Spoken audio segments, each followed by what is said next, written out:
Rabbi Kaplan.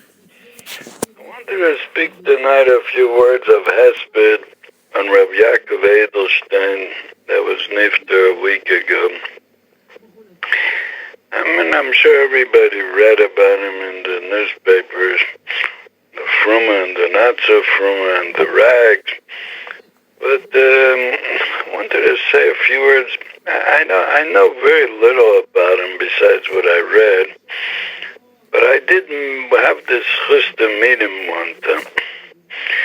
And the story was that my daughter asked me to go to somebody to ask for a bracha about shidduchim.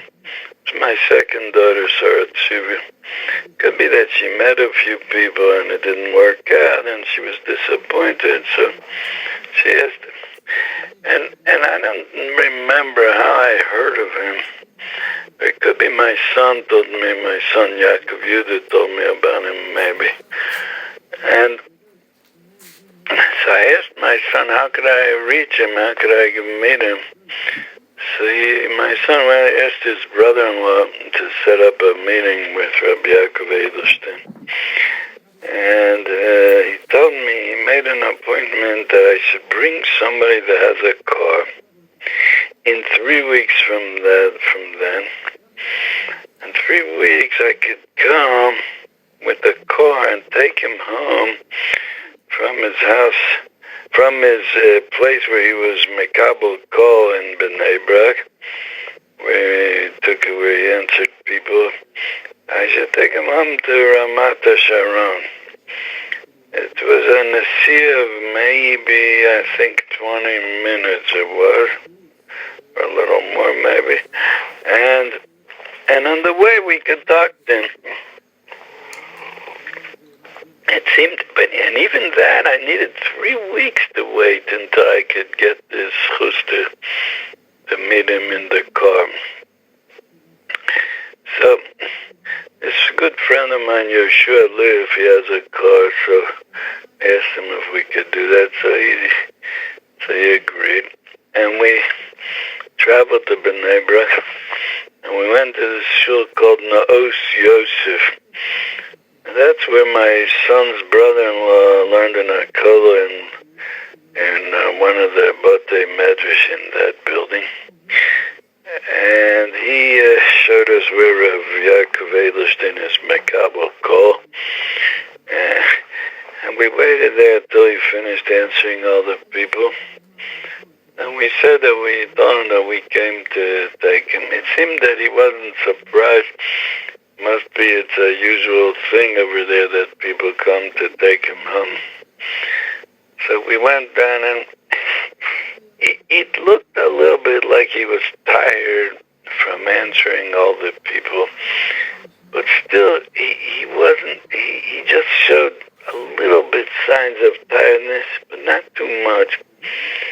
And he seemed to be a very relaxed person.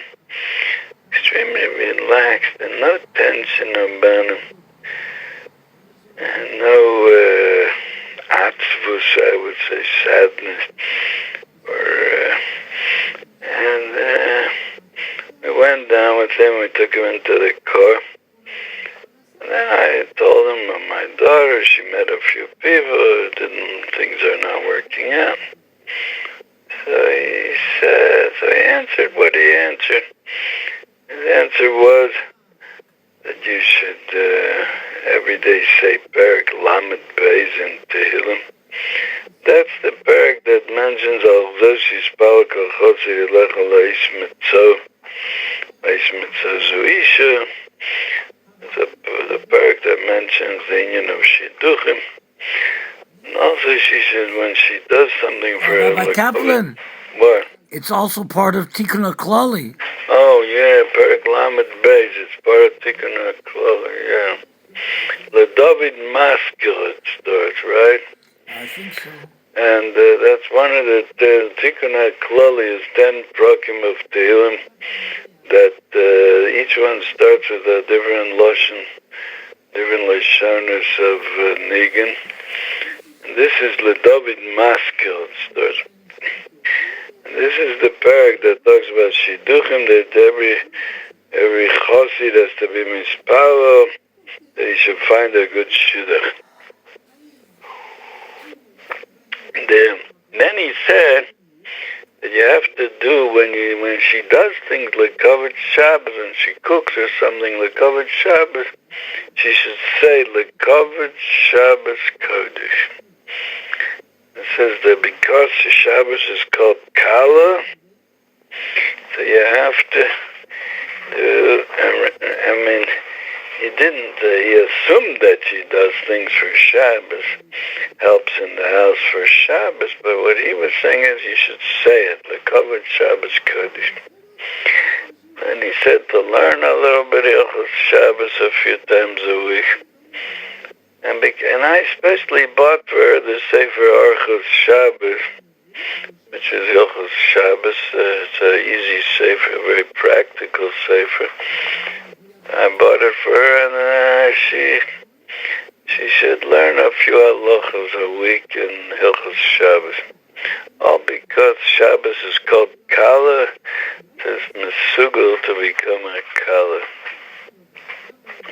And then he said another thing.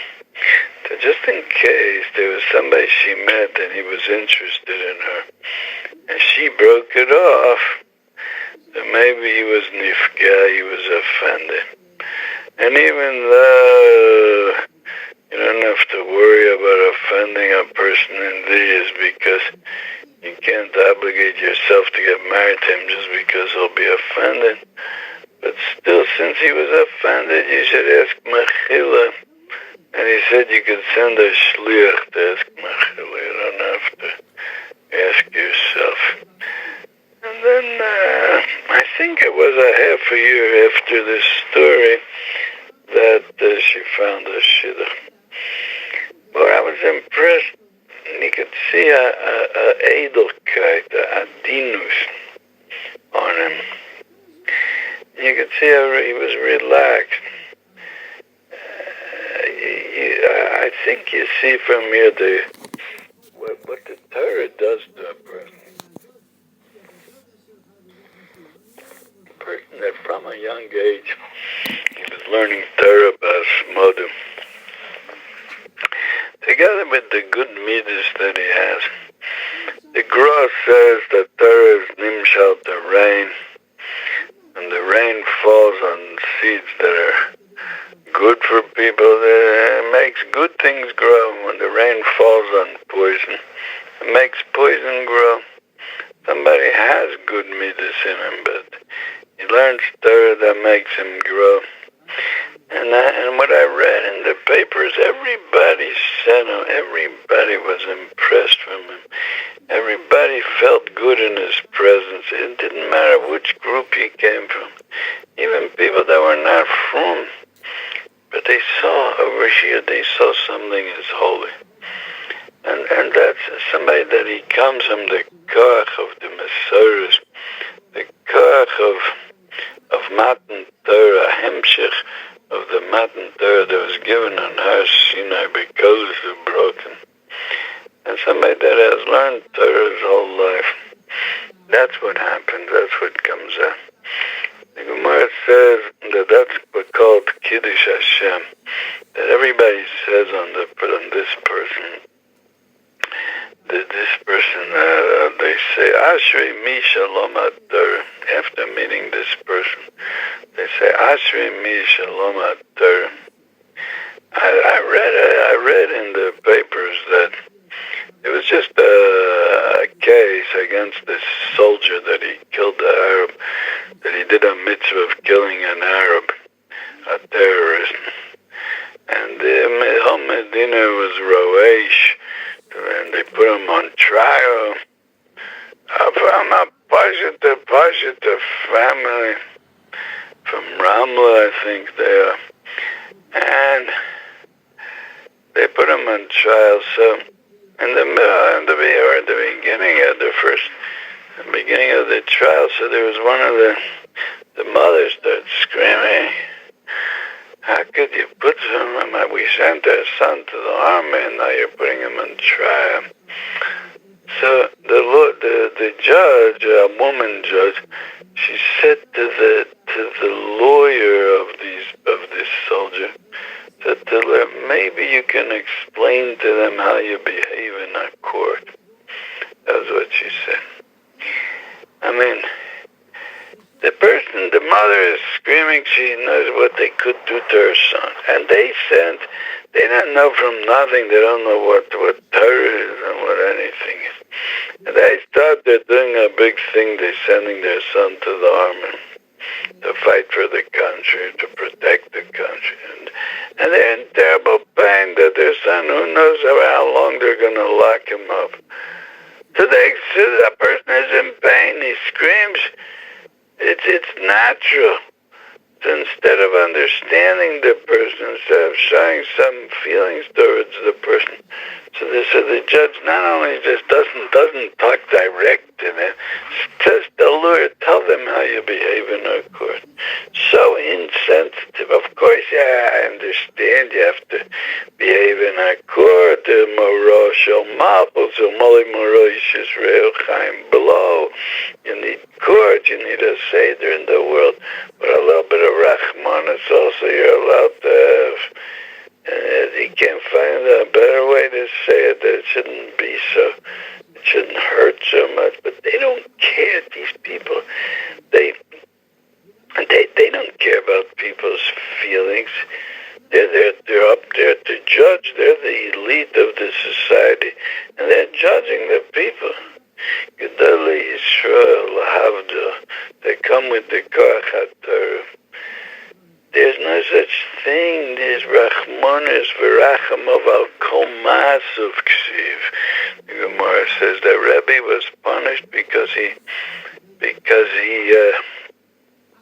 said to the calf they were about to shecht him. So the calf came to Rebbe, ran up to Rebbe. So Rebbe said, Zil lekach natzat. Go to the shechita. That's what you were created for. He's right. It is what he was created for. But sof kol sof, it's not berachim of al kol ma'asav. But that you can only have that through Torah.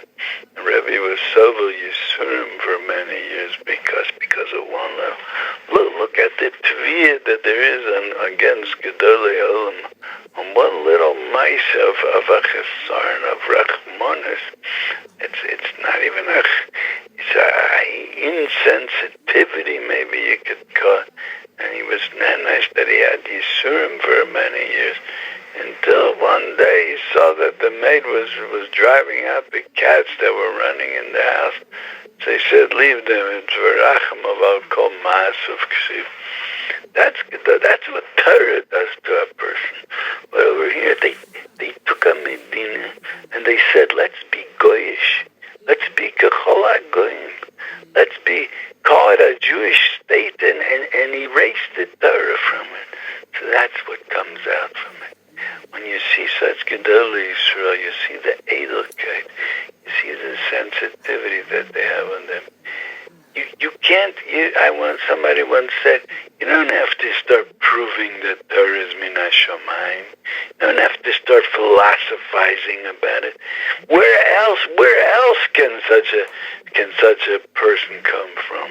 Ashrei mi shalomad Torah, ploni shalomad Torah, kama noim ma'asav, kama mesukonim derochav. And that's what I felt that in the presence of Rabbi Yakov Edelstein. I would think that these eights that he gave me about my daughter, school is for shidduchim, he probably has said it hundreds of times. He probably said these things. It was not something new, that a ruach hakodesh that just came into his head right now. Yeah, I don't think so. But he said it with the same, as if it was the first time he sang it. He said it.